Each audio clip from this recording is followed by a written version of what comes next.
season of Asian American Life. I'm your host, Ernabelle DeMillo. We're kicking off our newest season with news and stories that impact our communities, including the upcoming mayoral race. Will this be a historical win? I'll have that story coming up. Plus, here's a look at what's ahead on our show. Adoptees for Justice. How does President Trump's immigration policy affect foreign-born adoptees? Plus, CUNY's Asian American Asian Research Institute turns 25. Comedian Kate Rigg pushes boundaries. And Chinatown Legacy Tour explores the community's criminal underworld. This and more on Asian American Life. The mayor's race is heating up. According to the latest polls, Assembly member Zohran Mamdani is leading the pack. But with the election just a few weeks away, nothing is guaranteed, especially when it comes to the Asian American vote. At the intersection of Church and McDonald in Kensington, Brooklyn, you'll find the sign welcoming you to Little Bangladesh. This neighborhood is home to many of New York's Bangladeshi and Muslim community. It's also where Assemblymember Zohran Mamdani beat former Governor Andrew Cuomo by 35 percentage points in the June Democratic primary. For young voters like Kaplan Senek, who was born and raised in Kensington, Mamdani's message resonated. Mamdani says that he will stabilize rents and housing, as well as offer better public transportation for New York City residents, which I find pretty enticing and appealing. So I feel like I kind of lean more towards his values and what he's kind of trying to push at the moment. Mamdani, who would make history as the first Muslim and first South Asian to leave New York City, handily won neighborhoods with large Asian and Muslim populations. Overall, Mamdani won 52% of first-place primary votes in areas where more than half the population is Asian. While some may not find this surprising, think about this. According to election data, some of the same New Yorkers who voted for a self-proclaimed Democratic Socialist either skipped the 2024 presidential election in protest or voted for Donald Trump. The electorate is hungry for a change in the systems that are occurring right now. Glenn McPanty is commissioner on the U.S. Commission on Civil Rights and longtime voting expert. The shift in the AAPI community does not surprise him. What's interesting about Asian Americans, as I've studied the community over the years, is that they look very closely at their candidates. They look closely at the candidates' issues. They look closely at, do they represent their interests? And party labels is a secondary consideration. Overall, Asians make up 21% of the city's voting age population. A majority are registered Democrats, but the community has tilted to the right lately, most recently during the 2024 elections. In areas where at least 45% of the constituents are Asian, Kamala Harris, who would have been the first Asian U.S. president, saw her support drop 37 points from Joe Biden's in 2020. Republicans also picked up a state Senate seat in Brooklyn when the incumbent, I-Win Chu, lost to Stephen Chan, a retired NYPD officer in a district with a large Asian population. Asians have historically voted very high for the Democratic Party, but they've also voted for Rudy Giuliani. A larger percentage, not a majority, but did vote for President Trump.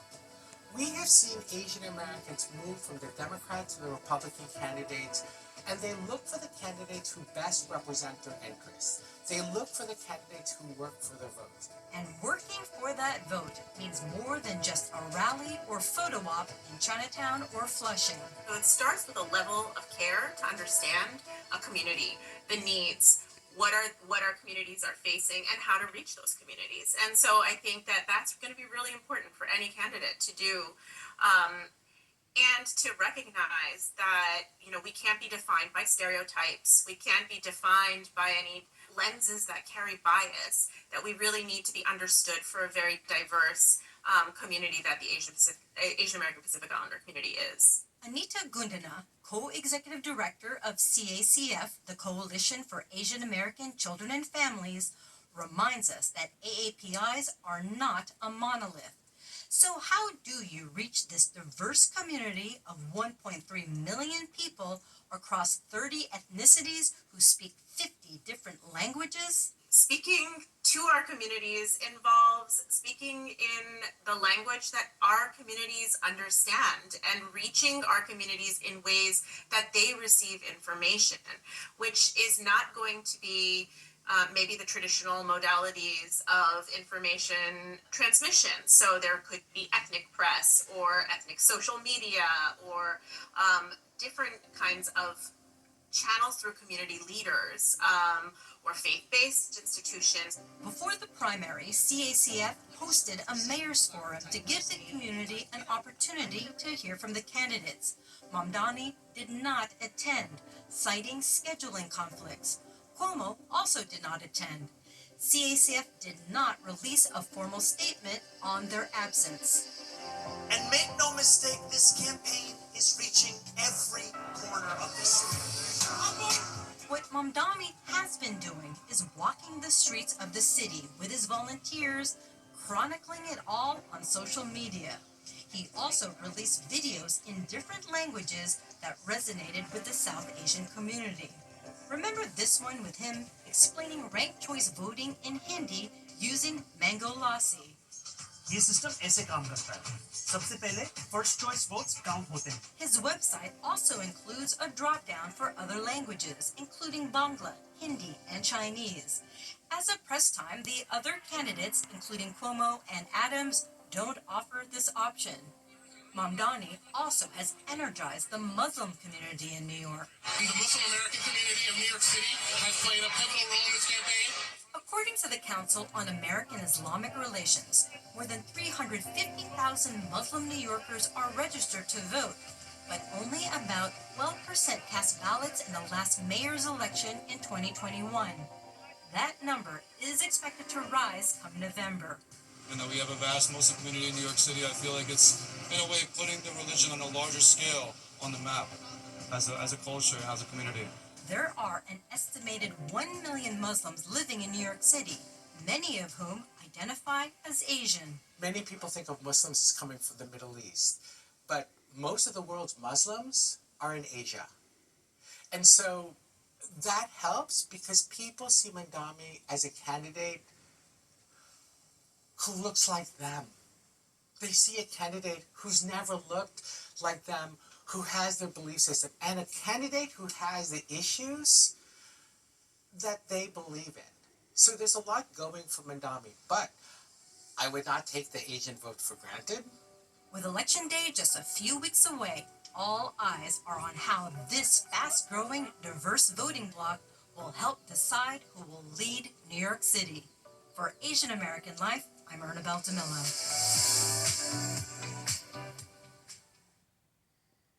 I'm Kyung Yoon. They came to the United States as children, adopted by American families.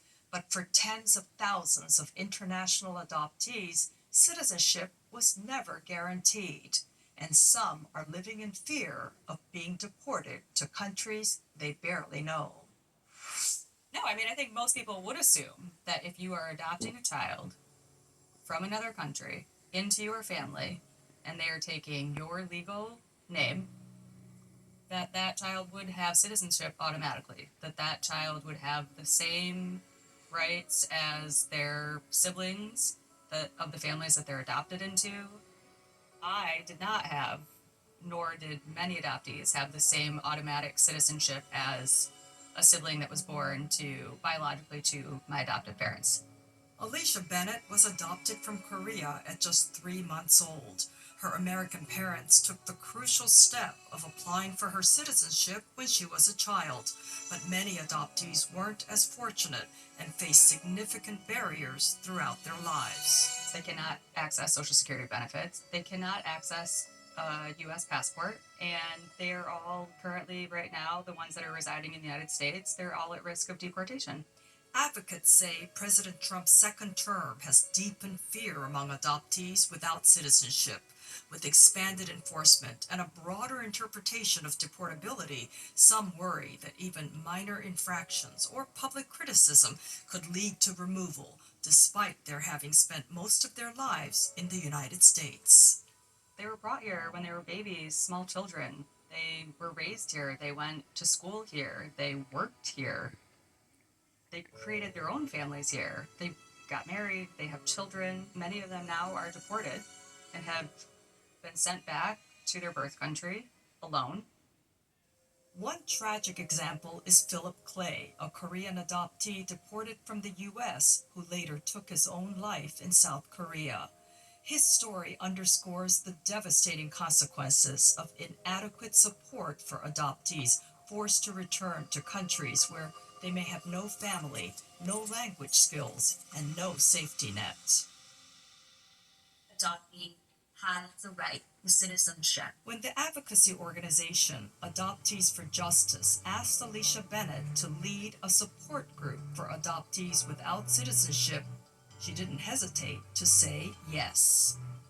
To be able to create a space where people do not feel alone and can share advice and suggestions and just sit with whatever it is that someone's going through in a particular month. It's beautiful. In 2000, Congress passed the Child Citizenship Act, granting automatic citizenship to some foreign-born adoptees. But a loophole excluded those who were 18 or older on the law's effective date, leaving thousands behind. It's a partial solution. It did guarantee citizenship for any adopted person under the age of 18 in the year 2000. But there's a lot of adoptees that came before 1983. Adoptees for Justice is planning to introduce legislation this fall to grant automatic citizenship to all inter-country adoptees, regardless of age or date of adoption. I'm Kyung Yoon for Asian American Life. I'm Vivian Lee. CUNY's Asian American Asian Research Institute, or ARI, celebrates its 25th anniversary next year. But it has plenty to celebrate this year, including having a major role in helping to make AAPI history lessons a bigger part of K-12 curricula across New York State. The Latino community and the Chinese American community had this shared struggle of language access and there not being lingual representation in schools. Brooklyn High School student Clarissa Kunizaki presents her research on Chinese-speaking and Spanish-speaking parents joining forces in 1960s New York City to improve their neighborhood schools. Hers is one of 17 student-led exhibits of the Localized History Project, a grassroots statewide effort to publicly document the kind of history students want in school. We have interactive maps, we have artwork, we have zines, we have comics. If New York State listened to them and if localized history was in our classrooms, this is what our classrooms could look like. Sundaram launched the Localized History Project thanks in part to ARI, the Asian American Asian Research Institute, whose mission since 2001 has been to expand knowledge about the AAPI community's 50-plus ethnicities. And ARI's dean, John Chin, is determined to raise the Institute's profile even more to impact public policy. That we become the first institution that people think of when they want to get a question answered about Asian American communities. When you put them all together, you don't get a clear picture of what's happening with any of them. One of the ways we address that is we have a range of public programs that really address the vast diversity within our communities. That includes more than 400 lectures at the Institute, available to view on ARI's website, which gets a respectable 10,000 hits a month. The Institute's fundraising gala in June not only celebrated present and future endeavors, it happened the same week that the New York State Legislature passed the AA-NHPI Education Equity Act, also known as the AA-NHPI Curriculum Bill. ARI was part of the REACH Coalition's push to pass this law, following the nationwide surge in anti-Asian hate crimes during COVID. Assemblywoman Grace Lee, who co-sponsored the bill, took a moment to celebrate this legislative victory at Ari's gala. One of the most memorable moments for me as a legislator was running into a group of young Asian American high school students who came up to Albany to lobby for the A&HBI curriculum bill without us putting in the bill and introducing it and doing that work, without the incredible organizing work of the Reach Coalition. That would never happen. Which brings it all back to why Ari even exists.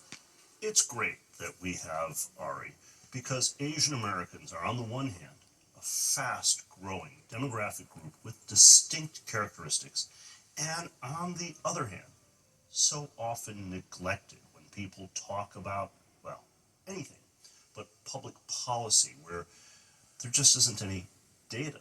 We're still dealing with these age-old stereotypes. So the model minority stereotype that Asians, are doing fine, they don't need any help, they don't need any kind of special support, and also the perpetual foreigner stereotype. Stereotypes consistently challenged by Ari, one project and lecture at a time. With an unprecedented dedicated funding grant from New York State this year, this little institute that could keeps going. For Asian American Life, I'm Vivian Lee. When it comes to queer female Asian entertainers in New York City, comedian, actress, writer, and activist Kate Rigg has the market cornered.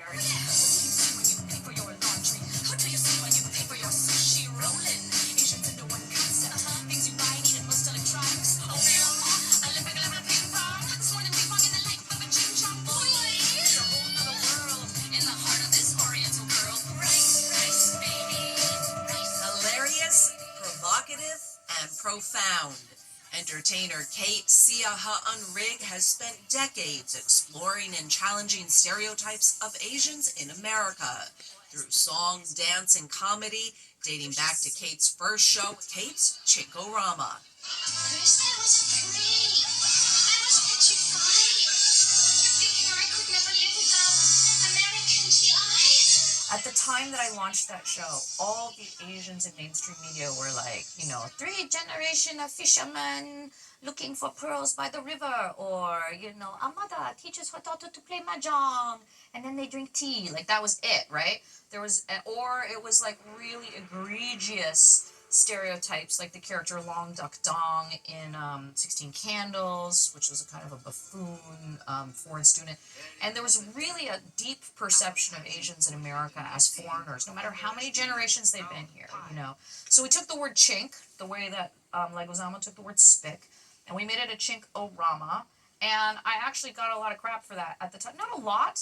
Let me rephrase. I actually got some pushback on it, but most people understood that I was really deconstructing that word because it's a meaningless word. I bet you wouldn't know you were Chinese. Pushing the envelope to dismantle racial perceptions and biases is an art form for this seasoned performer. Born in Canada to an Australian dad and Indonesian mom, Sia Ha-un Rigg says she grew up disconnected from her Asian roots. I grew up in really whitey-white neighborhoods, so I really did have to teach myself how to be Asian. And I wasn't always successful, I would look for clues in my environment. My mom, they used to have these UNICEF commercials coming on with starving children and stuff, and my mom would go, "Oh, look, that looks just like your cousin Siti, the one with the face covered in paste." All joking aside, Sia Ha-un Rigg decided to delve deeper into her heritage when she went to study in Australia. I learned Indonesian for a couple of semesters, and then for the first time I went and visited my very large extended family in Indonesia as a 19-year-old. After school, the budding performer left Australia for New York to attend Juilliard, and that was where Slanty-Eyed Mama was born. My band, my duo, which is a sort of a rock, comedy, pop culture, theatrical group. We did Birth of an Asian, Americasiana, Happy Lucky Golden Tofu Panda Dragon Good Time Fun Fun Show, Disorientalism, which is now changed into this community event, and Zombie Asian Moms. These worldwide critically acclaimed shows are the tip of the iceberg for this award-winning producer and playwright, whose resume boasts a wide array of work from acting in film and TV to stand-up shows on Broadway, a talent she shares with the LGBTQ plus community teaching at Gotham Comedy Club. I'm half white, half Asian. I'm a rice cracker. As a queer Asian comedian, when I go into shows that are either for queers or for Asians or for women, anybody considered a minority group, the air is different. I don't have to spend the first 5 minutes or 10 minutes on stage explaining myself or justifying my existence. I can just go into material and there's a kind of kinship. And so I think that representation matters. And this artist's work consistently reflects that. When you see what happened during coronavirus, during the pandemic, where suddenly the hate crimes against Asian people like ballooned, all those racial stereotypes and epithets came back. It's not so far, unfortunately, in our rearview mirror. So we still have to continue to bring us into the conversation about race in America. And with that in mind, the creator produced an online show during the pandemic with Joe's Pub. So I started curating different disciplines, dance, music, spoken word, comedy, the stuff that I do, but curating it through the community, the Asian American community in New York City. We are strong, we are invincible, Dragon Lady. 5 years and 8 shows later, Disorientalism is a fan favorite at Joe's. I try to pull together the best of the best that I can find. Broadway talent, concert dance talent, like really amazing artists who are accomplished. It's not an amateur show, it's not a beginner show. It's like these amazing artists who people don't really know and have never heard of. So we try to uplift, amplify, and celebrate American Asian artists in New York City. Work which speaks to the artist's activism that often hits close to home. I have like what they call an invisible disability. I'm neurodivergent. I'm on the autism spectrum. And I'm a creative director for a disability film festival called the Over the Rhine International Film Festival. Often when there's a diversity film festival, people with disabilities are not included. You'll get like sort of different ethnicities and you'll have things like different sexualities or religions or whatever, but they won't have a conversation about people with disabilities. They're in their own film festival over here or their own arts festival. They're not included in that diversity conversation a lot of the time. This multi-talented artist just finished the play Polishing Shakespeare and is now working on a book of poetry, a couple of screenplays, some podcasts, and of course, producing once again with Slanty-Eyed Mama. Our new show is called How to Save Yourself from Stupid Ideas the World Made Up About You and Become an Absolute Legend. Spoken like a true expert. For Asian American Life, I'm Susan Junn. Chinatown has always been a tourist destination and home to a thriving Chinese American community. But in the last few years, it's been through some rough times, from the 9/11 terrorist attacks, Superstorm Sandy, and the COVID-19 pandemic. The Chinatown Legacy Tours aims to provide a new perspective of this resilient community with an underground tour of their neighborhood featuring former gang members. What we're going to be talking about is the 70s, 80s, and 90s, the gangland era of Chinatown. Roger Lee is the co-founder of the Chinatown Legacy Tours. Where you're standing is kind of an intersection to where the three main Cantonese gangs were. The award-winning network news producer saw a gap in Chinatown's tourist industry. So oftentimes, what you see in the neighborhood are other tour agencies that are led by tour guides that have no invested interest into the neighborhood. So he and co-founder Bernice Pfluger cooked up the Chinatown Legacy Tours to serve authentic stories about the neighborhood they grew up in, told by the people from the neighborhood. We felt like we needed to take the story back and we needed to be the narrators of Chinatown's history. The tour touches on history from the Opium Wars to the 1865 Chinese Exclusion Act, and from the 1965 Hart-Sellers Immigration Act, which ended racist immigration policies that preferred immigrants from Europe. to the circumstances that led to the era when gangs with names like Ghost Shadows, Flying Dragons, Black Eagles fought for turf in Chinatown to control racketeering, prostitution, and drugs.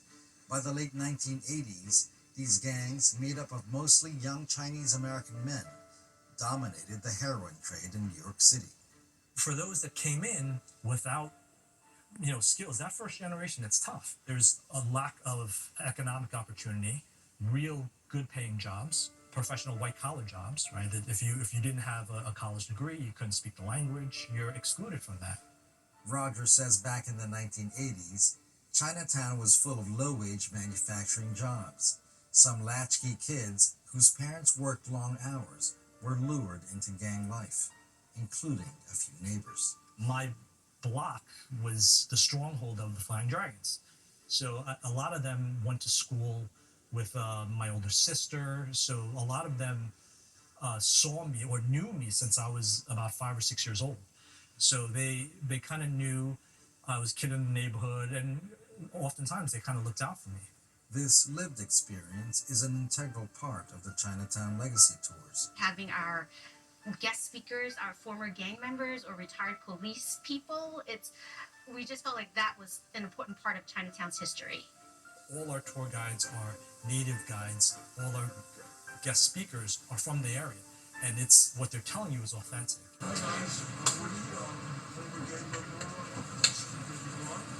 On this day, a former gang member joined the tour to share stories about his past on the streets of Chinatown. He asked us to protect his identity. I got shot. I got shot twice. My job, in a sense, is to give a big idea of what the Indian was like from a dying point of view, but also how I saw it too as just youth growing up. This gangland era of Chinatown is really important to talk about because it shows what happens when an entire community is excluded from political opportunity, economic opportunity, and protection. Lee hopes authentic stories like these will bring new light to Chinatown and bring in more tourists and native New Yorkers like Lenya Floyd. I didn't know a lot of what I learned today about the history of gangs here, about how people actually got here and why they were here and what was happening all through the 70s, 80s, and 90s and beyond. We create these immersive experiences, you tell your story, that brings people in, and then from there we can help move these tourists into small businesses, into the mom and pop restaurants that we want to survive. What Roger and Bernice say they want people to take away from Chinatown is a profound understanding of the community's resilience. As a community, we're constantly having to just put our foot down, put our heads down, and just kind of march right through whatever the obstacle is. If you're talking about from 9/11 to Superstorm Sandy, to that summer of the blackouts, to COVID, and then the AAPI hate associated with COVID. These are things that happen every decade or so, and it's challenging for the community, but the community always responds, and they're always resilient, and they always bounce back. For Asian American Life, I'm Rainer Ramirez. And that's our show for now. Be sure to tune in next month as we celebrate National Book Month with a literary special. And if you want to learn more about all our stories, be sure to follow us on Facebook, Instagram, and YouTube. And don't forget, you could download the CUNY TV app so you could watch us on the go. I'm Ernabelle DeMillo. I'll see you next time.